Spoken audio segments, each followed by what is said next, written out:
Hello and welcome to today's KDP University's At Home with Vi Keeland.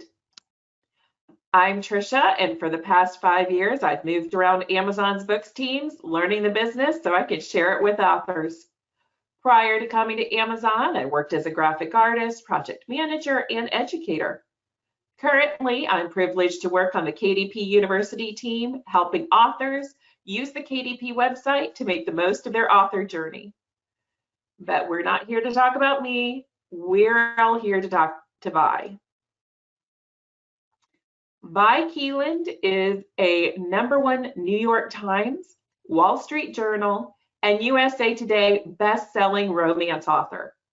With millions of copies sold, her books have been translated in 26 languages and have appeared on the bestseller lists in Germany, Brazil, Bulgaria, and Hungary. And if that weren't enough, 3 of her stories were turned into films, and 2 books are currently optioned for movies. Vi has one of the most organized book launch processes that we've come across and believes it's crucial to treat writing like a full-time job. Vi lives in New York with her husband and 3 children, living out her own happily ever after with the boy she met at age 6. Welcome, Vi. Good morning. Good morning. How's it going? It's going well. How about you? Good, good. Thank you so much for joining us this morning. Thank you for having me. It's a pleasure. All right, so let's get started. So seriously, you met your husband when you guys were 6? I did, yeah. My mom and his mom worked in Brooklyn together, and we lived in the city, and we would come out to Long Island, which I thought was the country back then, and visit his family on the weekends. And we were friends, and we lost touch a couple of times over the years, and then we met in a bar when we were in our early 20s. Oh, wow. That's an amazing story. Did you ever put it in one of your books? I haven't, but maybe someday. Now, you started off as a lawyer. You didn't start off as a writer, correct? Yeah, I was a lawyer for over 15 years. I kind of accidentally fell into writing. I've always been a reader my entire life. I've been a bookworm. So I just kind of had write a book on my bucket list kind of thing to do. And Right. I did it finally after many attempts over many years to do it. I did it, and then it just kind of snowballed. I had no idea where I would be today 10 years ago. So did you start publishing right away as a self-publisher, or did you go the traditional route originally? Self-published from day one. I didn't even know about self-publishing when I had written the book. Like I said, it was a bucket list thing, and I didn't intend to query agents. I didn't intend to self-publish. I'm not really sure why I did it. I just did it. And then I was actually living in a trailer on my lawn after Hurricane Sandy had hit, because the first floor of our home was wiped out. And I was reading an article one night about self-publishing, and I just decided to go for it. And it was so simple. So how could I not? I also know that now you co-write as well. Have you always co-written, or is that more of a something recent? I think we started 5 or 6 years ago, probably. I co-write with only Penelope Ward, who is a very close friend, and we were friends before that. And we did it kind of fooling around at first. We had both written probably a half dozen books or a dozen books by then, and we did it to see how it goes. We didn't tell anybody. We just kind of started doing it, and we had such a great time that, again, just like publishing started, it just turned into its own world. So how is that process? I mean, how do you decide to do that? I mean, we've heard from other authors that, like, you'll write a chapter and somebody else will write the next chapter. Is that how you co-write, or is it something different?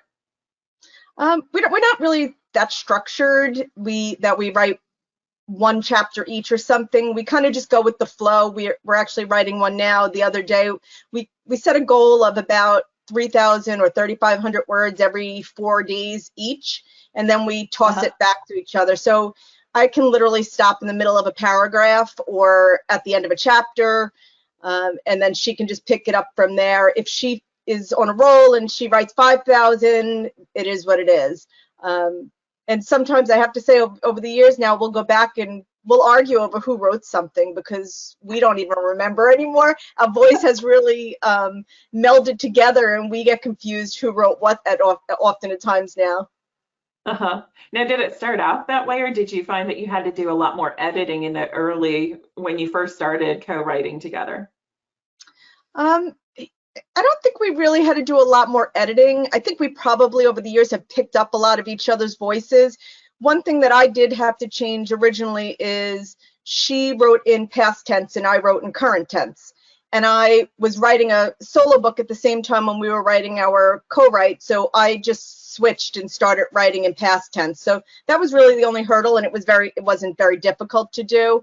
I just found it difficult to write half a day in one tense and another day in another. I was just making too many mistakes, so I just switched. But other than that, we've been really pretty lucky. It's a lot of fun. It's not like a job at all when you co-write with somebody. It can be very lonely when you're a writer, just you sitting there, nobody to bounce things off of, running a business, and it just makes it a lot more fun to write with her. And we like to kind of screw at each other every once in a while and leave each other in precarious, areas or something, but we have fun with it. Nice. So let's talk about the business aspect. So as a self-publisher, there's not just the writing, there's the business as well. Do you do all of that? I mean, there's a lot of aspects to the business. So what parts of it do you keep and what parts of it do you have somebody help you with? I don't, it's just me. So there really isn't any, I don't have a staff or anything like that. It's just me. Okay. I do have, Kylie from Give Me Books, who does like my blog tours and organizes things, and she does that for many authors. She's fabulous, by the way. And I have my agent who does all of the selling and foreign and all contracts and just a general business management type of person. But other than that, everything is pretty much just me. So how do you balance that? How do you make sure that you have enough time for writing, but then you also have that time to do the business aspect of self-publishing? Honestly, that's probably the number one thing I think I struggle with, and I think most people starting out probably struggle with, is finding the time to do it all. I stick to a pretty strict routine. So I'm an early riser. So I spend a couple hours in the morning doing all my admin work, and then I stay downstairs in my house for my admin work, and then my office is basically for writing. So at 8 o'clock in the morning, once the house is quiet, my kids have left, my husband's gone, then I come upstairs and I write, and I have a word count that I have to do every day. Sometimes it's the morning I'm writing a solo, in the afternoon I'm writing a co-write, or sometimes I'm just working on my solo. But I kind of carve out hours every day for admin work in the morning and the afternoon, and then I write in the middle of it. Okay. So how many, you said you had a word count. How many words do you determine, okay, this has been a successful day if I get this many words in? So I don't actually write. I'm a very, very slow writer. I only keep myself to 1,500 words a day on my solo. If I'm writing a co-write in the afternoon and we're doing 3,000 words every 4 days, that could be another 1,000 or so words. But I generally only keep myself that I have to write 1,500 words, and after that, anything is just gravy for me. So are you a pantser, or do you plot before you start writing? I'm a total pantser. I wish I could be a plotter. Penelope and I are just working on a new book, and we're plotting, which we usually do not do either.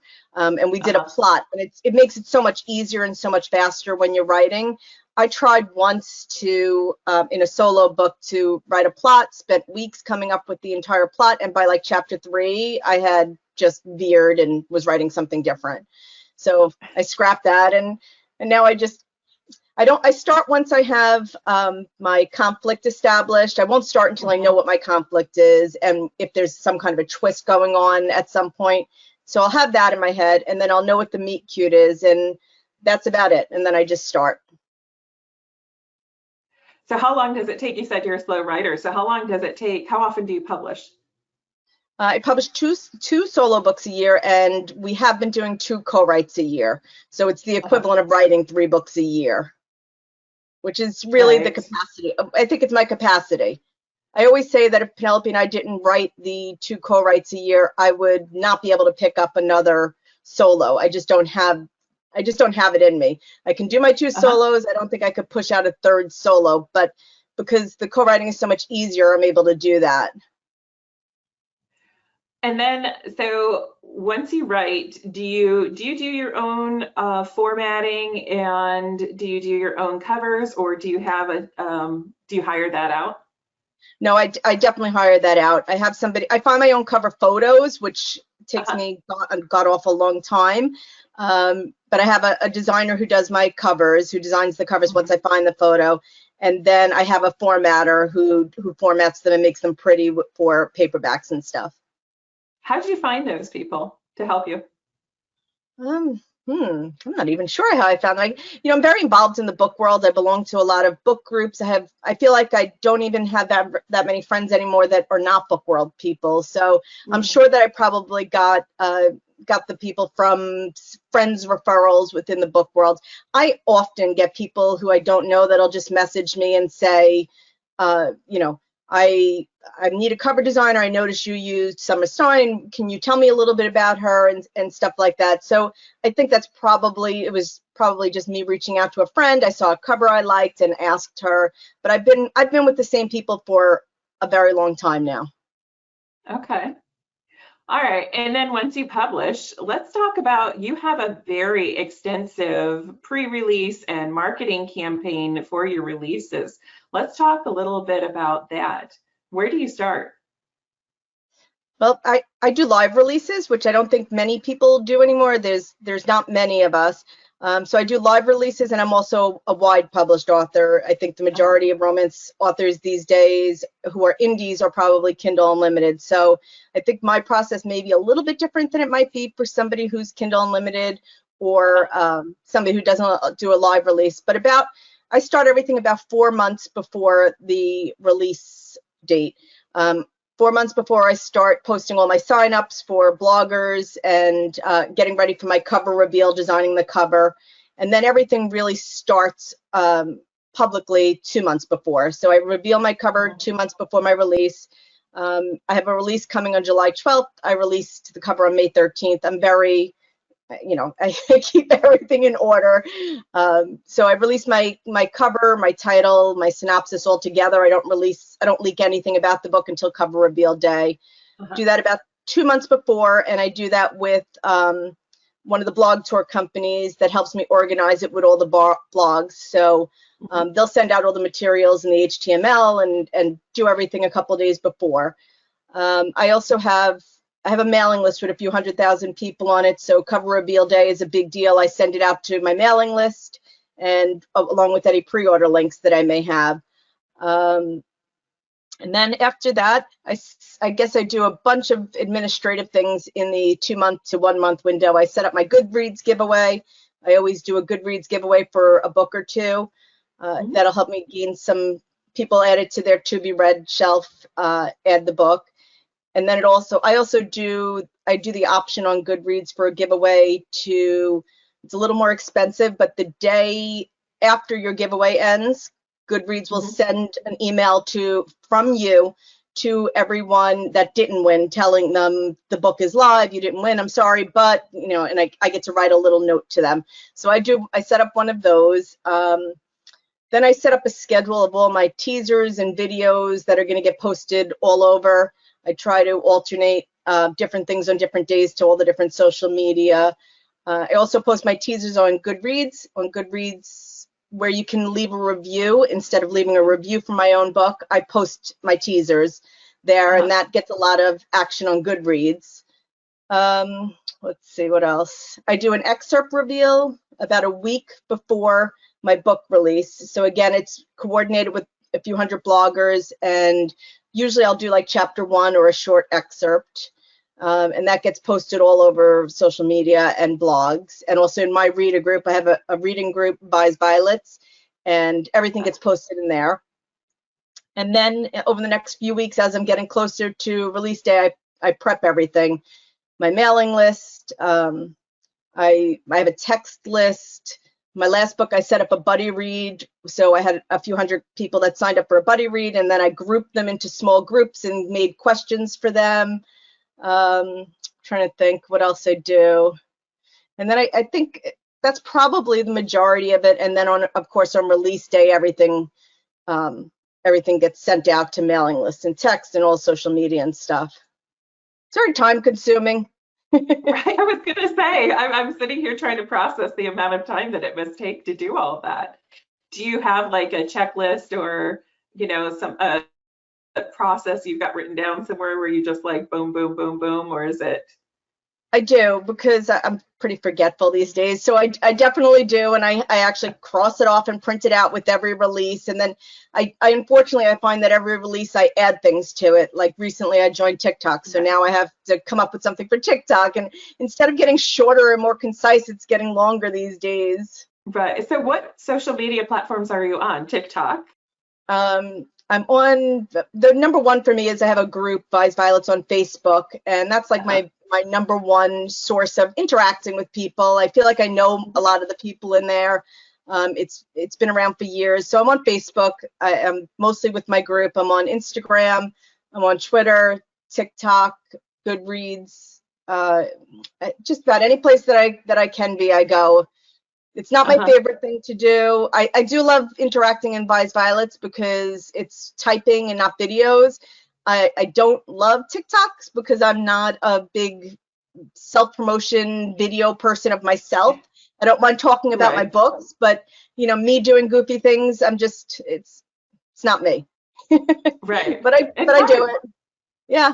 It takes coming out of your, really have to come out of your comfort zone when you start self-publishing, because even when I started, probably about 5 or 6 years ago, I made my Violets group, and I had not made a group even on Facebook, and my friend Penelope had, and she was encouraging me to make it, and I just wasn't comfortable doing it because you have to, you're promoting yourself, and it just feels like it's very braggy or something, and you got to get over that if you're going to be self-publishing, because you're your own marketing department. Right. Well, I think a lot of us were taught growing up that that's, bragging, and that's not a great trait. And when you get into business for yourself, you have to do that. Yeah, I mean, to post, oh, this is my favorite character I've ever written, or this is my favorite book, just doesn't feel natural to me. It's definitely gotten easier, and I've gotten more comfortable with it over the years. But it's still, when it's on me as a person, I'm just awkward. Now, you've talked a lot about Goodreads, and I think that this is one of the first times on this series that we've talked about Goodreads. Can you talk a little bit more about, as an author, how do you interact with people on Goodreads? And let's talk a little bit about some of the Goodreads giveaways and how you use those. Okay. So I do a few things on Goodreads that I'm not sure if all authors do. Like I said earlier, I post in the spot where you can post a review for your own book. I post a link with graphics for teasers and my pre-order links. And you can see that people are seeing it because you'll get likes on it all day long when you post it. So that's one way I keep kind of interaction going on there. But they also have a blog. So I send out blog posts when a pre-order goes up. I send out a blog post when things go live. If a book was nominated for a Goodreads Book of the Year, I send out a blog post. So I do some promotion on there. And then there's also a status update that you can do on Goodreads so that everybody who looks at your profile knows what you're doing. You can post what you're reading, or you can post that your book just went live. I'll go on and read reviews and like them if they're positive reviews. So this way people see that I'm actually paying attention. And I'll also do a giveaway every time a book releases. Okay, so let's talk about the giveaway. Do you do an ebook or a paperback? I do an ebook. I do a paperback giveaway only. I can't do an ebook because I don't have a pre-order. So since I don't do a KDP and Amazon pre-order, it requires, I can't list it because your book has to be up for pre-order. So I have a paperback pre-order, and I do that one. Okay.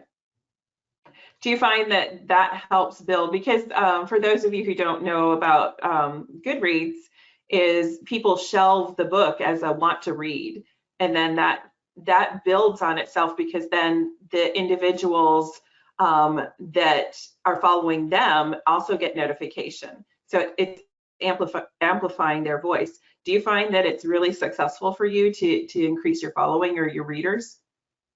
Definitely. I mean, the day that you can only do a giveaway for 30 days now, but the day that it goes up, I'll get 4,000 ads that day alone. People add it to their shelf, and then, like you said, it's a +1 factor, because somebody will add it to their shelf, and then their friends see it, and then they add it to their shelf. And so, even though somebody may not be entering, they'll see the book when they see their friends' activity. So I can get probably 8,000 to 10,000 people that enter the giveaway, and really it causes a wider reach than that. Do you ever use giveaways for your backlist? I've only ever done that once, and it was for a book that was up for Goodreads annual awards, and I did it then, but I haven't used it for my backlist yet, really, other than that. Do you post what you're currently reading? Do you usually post that so people can see it? Unfortunately, I don't do it often enough, because I don't read often enough these days, but I definitely go on when I read something, and I'll post my 5-star. I won't ever post something negative about an author. If I don't love a book, I don't love it, and I just keep it to myself. But if I love a book, I'll go on and 5-star it and write a little note and stuff. So yeah, I will. Yep. I think you also said something really key earlier, is the fact that if somebody leaves a positive review, you'll go in and like those, and then the other reviews you just kind of leave alone. Yeah, I will not. I don't read the reviews on Goodreads after a book releases. I don't read the negative reviews. I kind of keep away after it releases, because it can be very detrimental to your mental health. There are, people call them trolls. There are people on Goodreads that just, they 1-star your book, and they'll come back and every single book to 1-star. Well, if you don't like me, stop buying my book. But they will come back time after time and write very negative and often very personal attacks on you. And then what happens is other people's comment on it, so that it gets pushed up to the top. And I used to when I first started, I spent a lot of time on there, and I don't as much anymore, because there's no reason for me to go and read anything negative. I do like to read reviews that are 3 stars, because I think I can learn a lot from them. But a 1-star, sometimes it can just be not helpful. Right. There are people out in the world that just want the attention. So to your point, just not giving them the attention, I think, works. Yep, I never comment on a negative review. I don't comment on anything that is negative. I mean, people tag me all the time in reviews, good, bad. I don't comment if it's negative. I mean, I'm just not going to feed. I'm not going to feed it, and I don't think it's good to interact and just cause a stir. You just make it worse. Right, exactly. So thanks for calling all of that out about Goodreads. I think that you found a way to make it work for you and ignore, some of the negative parts of it. Yeah, absolutely. I think you have to figure out what you can do and what you can use it for as an author, and just keep away from the things. You can go on and post your teasers and post links to things every day, and just avoid the reviews. So let's talk a little bit about Vi's Violets. What do you talk about in the group? How do you keep the engagement with the readers active there? Anything. It's not just related to books. Lately we've been talking a lot about what we're binge watching, so we get a lot of recommendations for each other. I do leak things about my book to them first and give them hints on things, and we have a lot of fun with it. I don't generally post that much about my family publicly. My husband's a school teacher, and I kind of keep that very separately. But I will post things in there. So I'll put some personal stuff. People like to get to know you personally. And honestly, I've made some really good friends from Violets, people that I truly consider friends now over the years. So it's a really great group. So did you start building that through just organically, or did you put links in the back of your books? How did you start highlighting that that was available for people to interact with you? Well, I'll do a lot of cross social media. So on Instagram, I'll do a swipe up on my story to join Violets. It's definitely in the back of all my books. I try to push people for my mailing list and Violets. Those are my primary things. On my website, there's a hook to try to get people to join my mailing list. I'll have, a freebie, or maybe I'll have something going on in Violets, a giveaway or something, and I'll post about that. So I definitely cross all the social media to try to get everybody into Violets. Okay. So would you say that that's probably your primary avenue of communicating with your readers?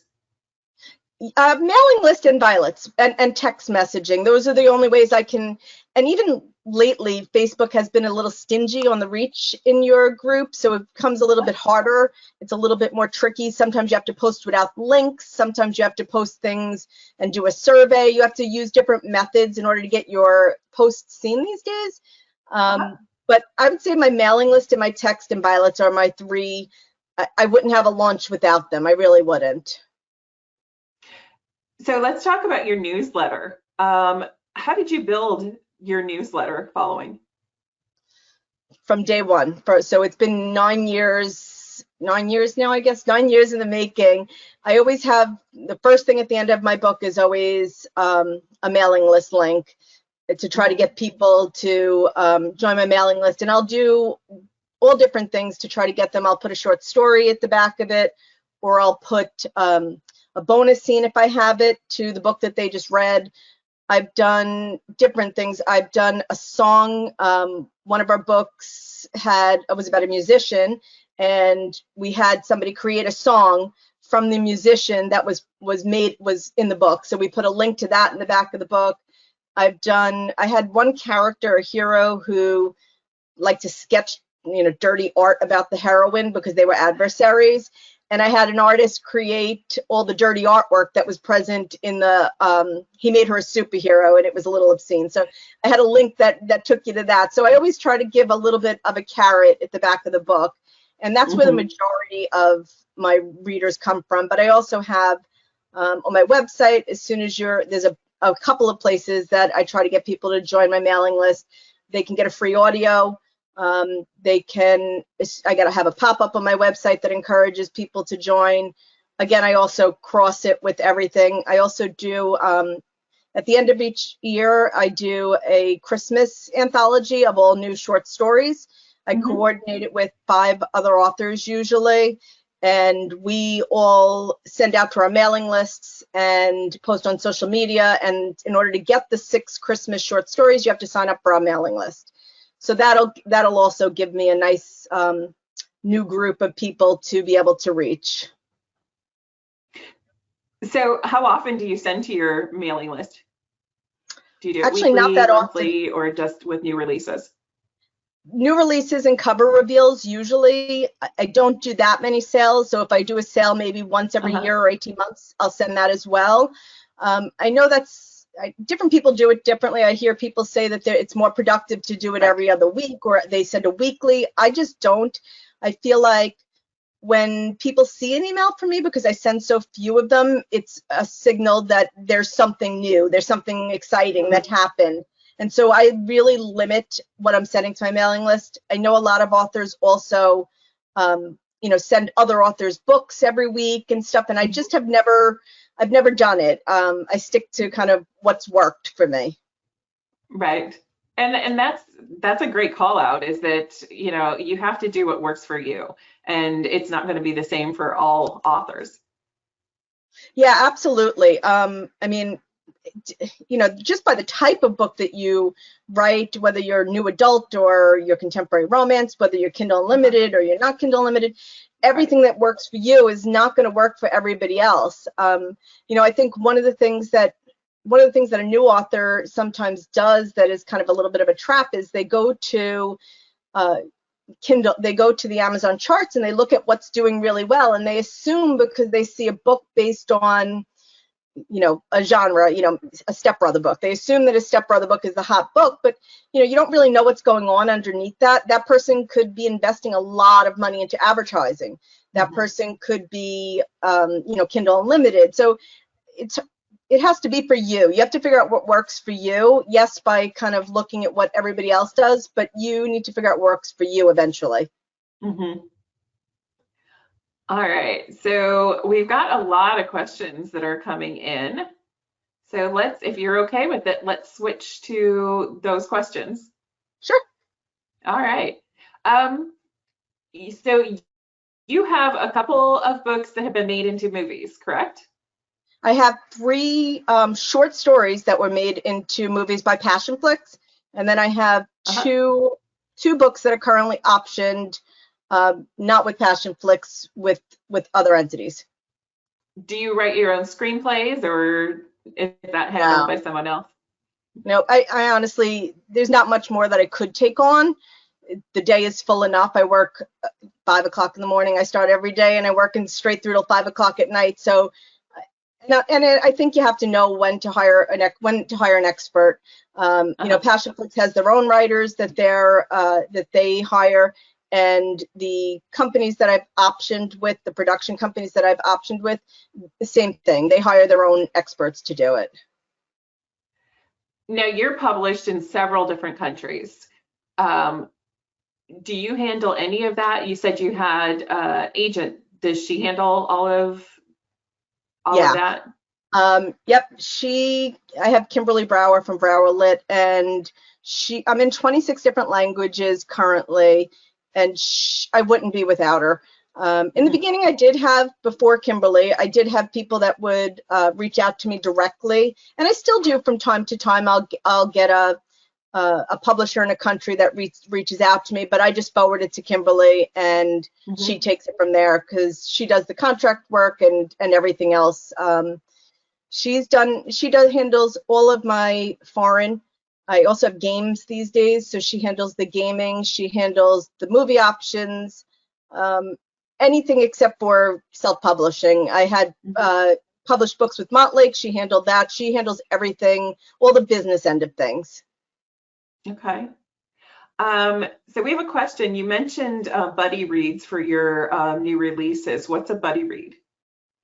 So, readers often, I know just me as a reader, it's not always easy to find somebody who likes the same stuff that you do, especially if you like dirty romance. So I kind of gave a sign up in my Buys Violets group and asked everybody, for my last book, it was the first time that I did it, if they would be interested in buddy reading with people. And I gave them a choice of if they wanted to just read with one person, if they wanted to be part of another group, if they wanted to Zoom chat, if they wanted to just chat on Facebook, how they wanted to do it. And then I matched up all the groups and put them assign them groups.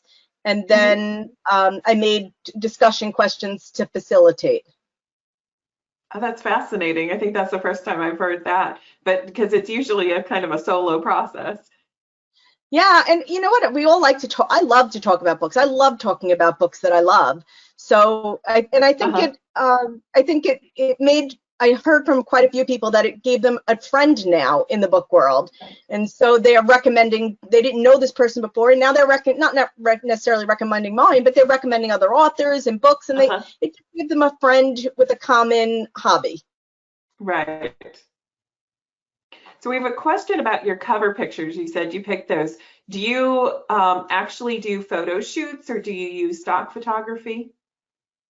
I don't use any stocks, but I have done photo shoots, and I've also purchased photos that are existing, but I only purchase them exclusively. I don't purchase stocks just because then when you put out a book, often, the day after you put out your book, there's a very similar book that comes out, with a similar title and stuff. And so I try to at least have my cover photo be unique, that nobody can easily knock off. So whether I purchase it directly from the photographer or I shoot it, I always try to make it exclusive. Okay. Oh, okay. When you start promoting, is your manuscript completely done, or are you still writing and editing? Because you mentioned that you start about 6 months beforehand, but where are you in the writing process when that happens? I'm usually very much towards the end. Sometimes I'm not done, but I'm usually towards the end of the book. If I wasn't, I think I'd be a little freaked out. But I have a schedule, a set schedule with my editor and a set schedule with my narrators, because I also self-publish my audio. So I have to keep to that schedule. I don't really have, if I miss the date with my editor, it could be 3 months before I get her again. And because I co-write with Penelope, we don't like to compete with each other with our solos. So we really kind of have to stick to our dates as much as possible. So usually I'm towards the end of my book and I'm comfortable that the book is going to be timely. I've never, I shouldn't even say it yet, I've never had an occasion where I had to push a date yet, but I'm sure it could happen. Now, you mentioned that you promote using blogs. How do you do that? How do you get a hold of blogs? How do you get them to promote?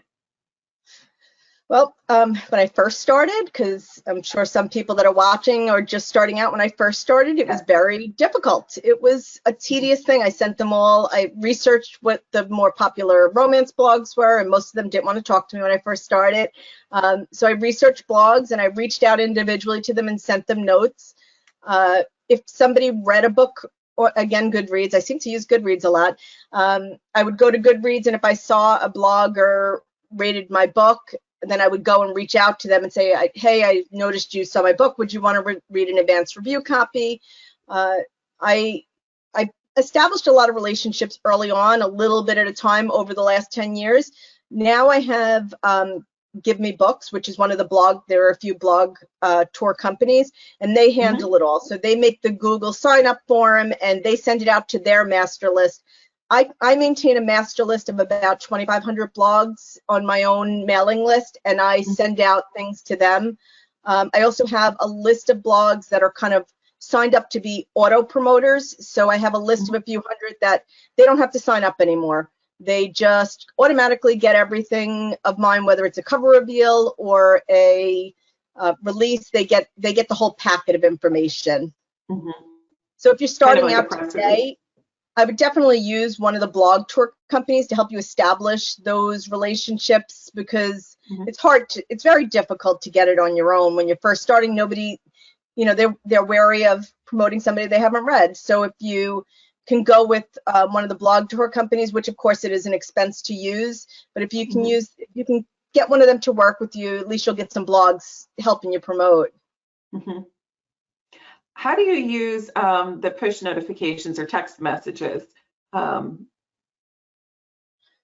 I have a text messaging program, and I find that anybody who gives me their phone number and signs up for my text is a super contact to have, but it's very difficult to get people to sign up and give you their phone number. If I put out a mailing list sign up versus a text sign up, I will get a fraction that sign up for text sign up, but the people who do sign up are very loyal readers. So I keep both. Some people prefer text, some people prefer mailing list. And so the morning of my release, the only thing I use text messaging for is release day. And the morning of my release, I send out a blast to everybody who's on my text. So Sherry wants to know if you've had to handle your books appearing on pirate sites. Have you ever run into that? Yeah, I mean, it's a daily occurrence.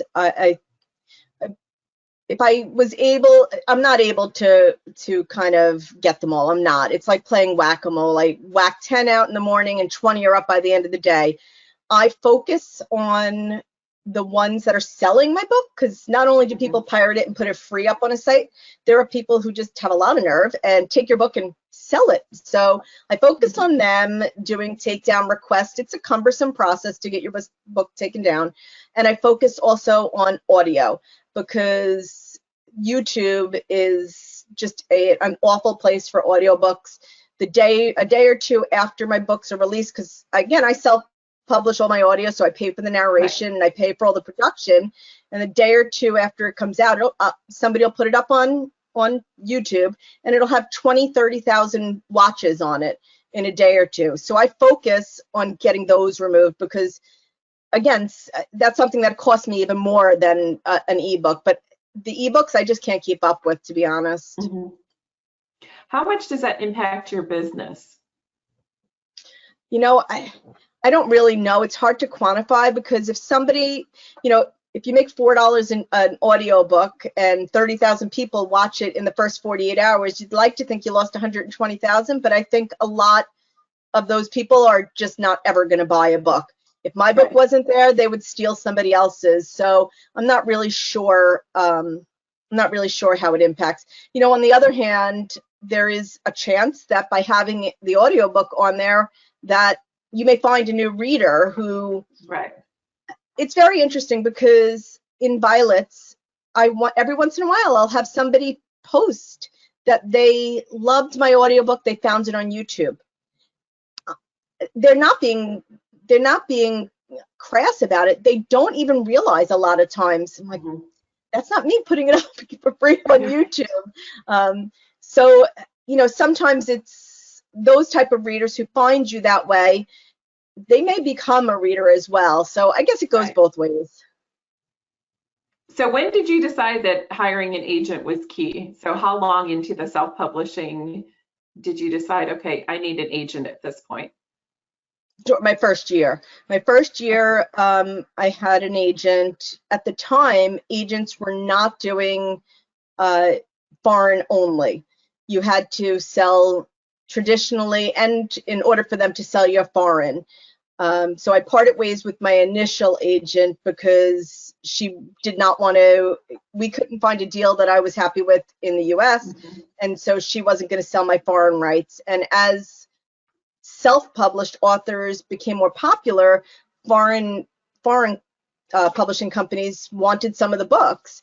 And so that became a kind of a niche. And my agent, actually, I'm full service with my agent. She does US deals as well as foreign deals, but she also has a division these days that just does foreign deals. So I guess it really, for me, it was right away, and I was very lucky to find somebody over the years that I trust. Is there anything that you didn't do in the first year? So you got an agent early on. Is there anything you didn't do in the first year that you wish you had done earlier? Probably find a good editor. I did not have a good editor at first. I thought a proofreader. Again, I was never in publishing. I didn't know what a query was when I started. I didn't have a good editor. And I also only had one person reading my book. Now I have an editor and a couple proofreaders. So probably that's the biggest mistake that I made early on. Okay. So let's talk a little bit about your editing process. I think we skipped over that as we were talking about your publishing process. When do you send it to your editors? Do you edit during the writing process, or you're like, absolutely not, just write and then somebody gets to edit it?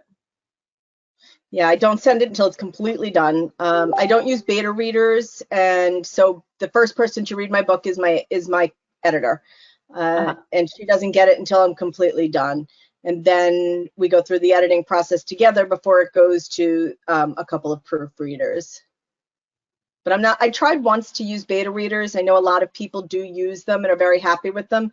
It just confused me to have that many people in my head and telling me their opinions. So I just stick with my one editor, and that's it. So we have, after we talked about agents, all of a sudden the question queue blew up, and everybody wants to know, how do you find an agent? What are some of the first steps that you take in order to find an agent? I was very lucky in that they came to me, and I think that is, it's not so normal these days, but it was back in 2013 where self-publishing was kind of blowing up at the beginning still, and so they came directly to me. My current agent, who I've been with for probably 6 or 7 years now, we had a relationship. We knew each other from the book world before she was an agent.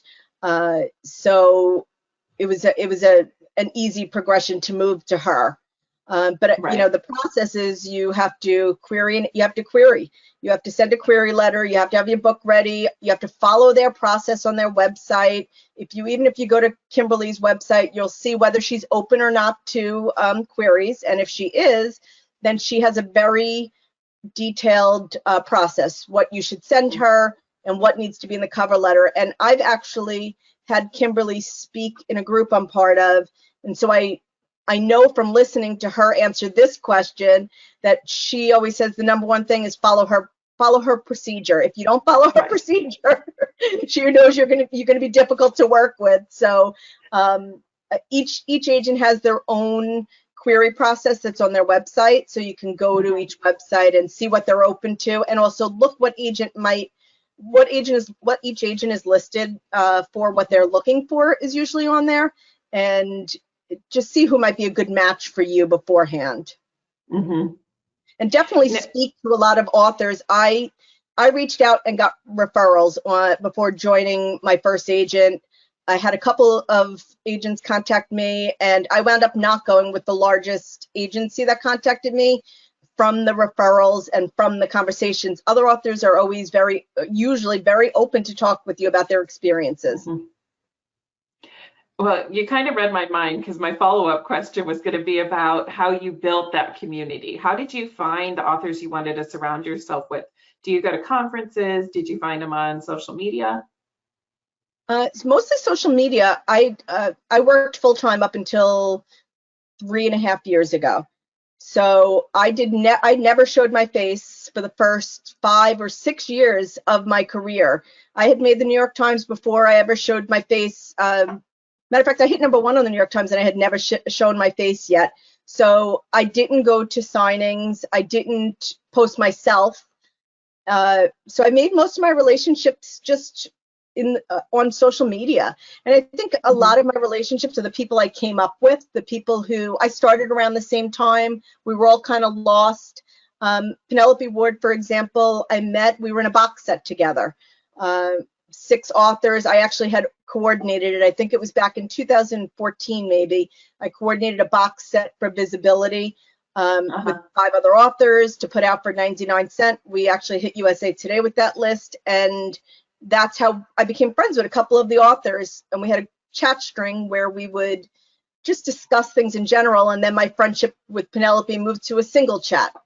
So just over the years, you know, whoever I've worked with on things, I do a lot of organizing of activities, whether that's the Christmas thing or box sets that I used to do. I don't really do them anymore. So that definitely gave me a lot of contacts. So you say that you didn't show your face for the first 5 years. Why did you make that decision, and how did it make it more challenging to market? Well, I was working full time, and nobody at work knew that I was writing. And so I wanted to keep it very separate. And I made the decision to show my face only after I left my job. Matter of fact, the last day of my job, I sat down at my boss's desk and told him that, you know, the history that I was doing. And he just looked at me like I had 2 heads.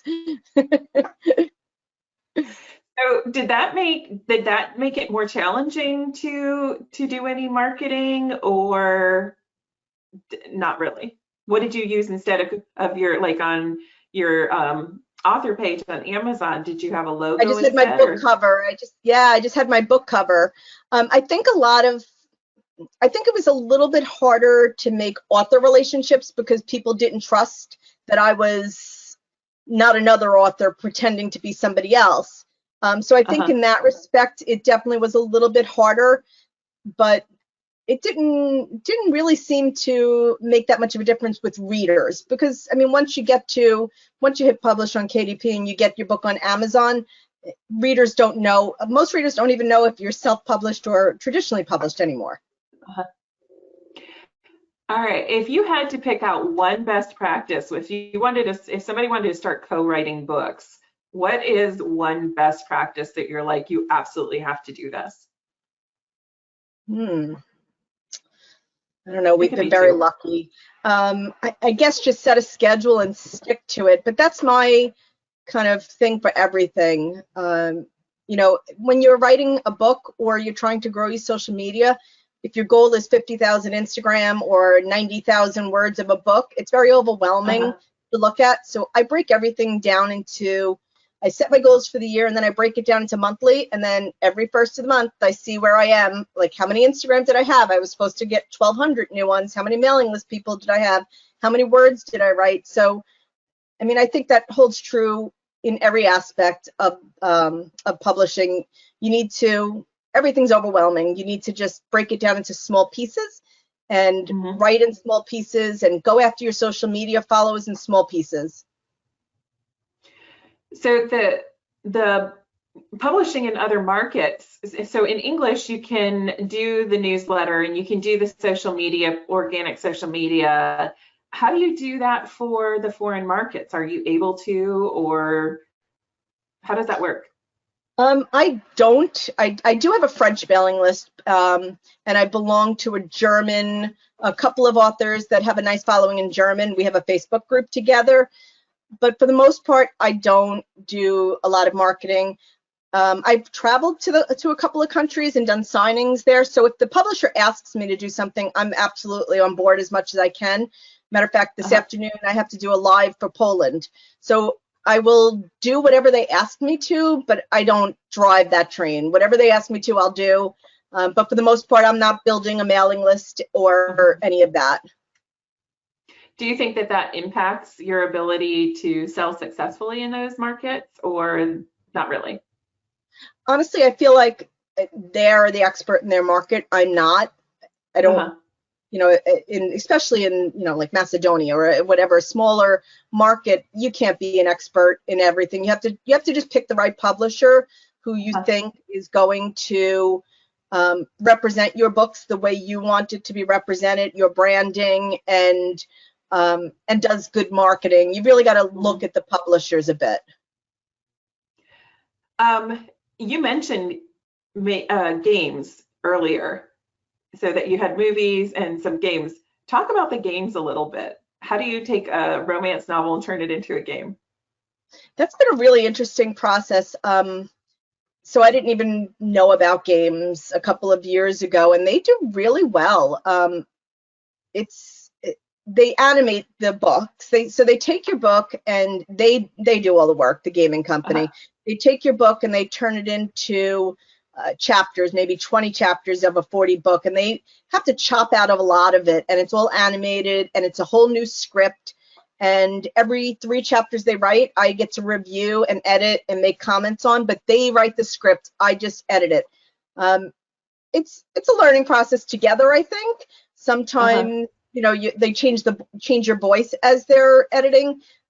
Their users may not be your users, so it's kind of a happy medium. But it's been really interesting. It's amazing to me that there's so many people that play romance video games. I would have never known. I think the gaming world is just getting bigger and bigger, and they're looking for diverse content like everything else. Yeah, it's really it's mind-blowing that, you know, just because I may not be a fan of that, I want my book, and, you know, I'm old school. And I think it's a good feeder way to get younger audiences. I don't think my mom was ever going to play games. I'm certainly not going to play games for the most part, but I think younger people, you know, it's a good feeder for you as an author to get people involved and know your name. Right. You talked about the fact that you do your own audiobooks. How did you find your narrator? Do you use the same narrator or do you use different narrators? I use different narrators. I do tend to skew to a certain couple that I like, but I'm very lucky. I work with Lyric Audio, who is a one-stop shop for audio. So Andy owns Lyric, and if you want to find narrators, you can go to her and tell her that what kind of a narrator you're looking for, and she will cast for you, or you can go to her and say, I want this narrator and this narrator. She's also a narrator as well, but Lyric Audio is a full service audio production company. So I hand her my manuscript and she hands me back ready to upload to ACX. Okay. we didn't talk about advertising. Do you use either Amazon advertising or Facebook advertising? I do, very limited. I'm not a big advertiser. I'm not really good at it. I don't have the expertise that you really need. I mean, there are different business models, and again, everybody has to find what works for them. There are business models and very successful authors who spend $100,000, $200,000 a month on advertising, and so their net profit is different. But I'm not very good at it, so I do the basics. You know, I'll do a boost when my book goes live. I'll put a $10 a day AMS ad on Amazon to get some visibility for the first month or so, but that's pretty much the extent of it usually. Okay. Now, if you had to give our audience one piece of advice for being successful as a self-publisher, what would it be? I would say grow your mailing list. Focus an hour every day or 2 hours every day on your mailing list, because I mean, you can be a one-hit wonder without a mailing list. You could have a book that just takes off and people love it, and then if you don't have a way to reach them again, it's easy to disappear. It's a very competitive market. There are new authors and new books coming on, you know, at crazy volume these days, and you need to find a way to contact your readers directly. So I would say grow your mailing list. That would be my number one piece of advice. And that seems like a silly piece of advice when, you know, you should be concentrating on the book, but I think people forget that a lot, and you want to be able to capitalize off of any growth that you have. Right.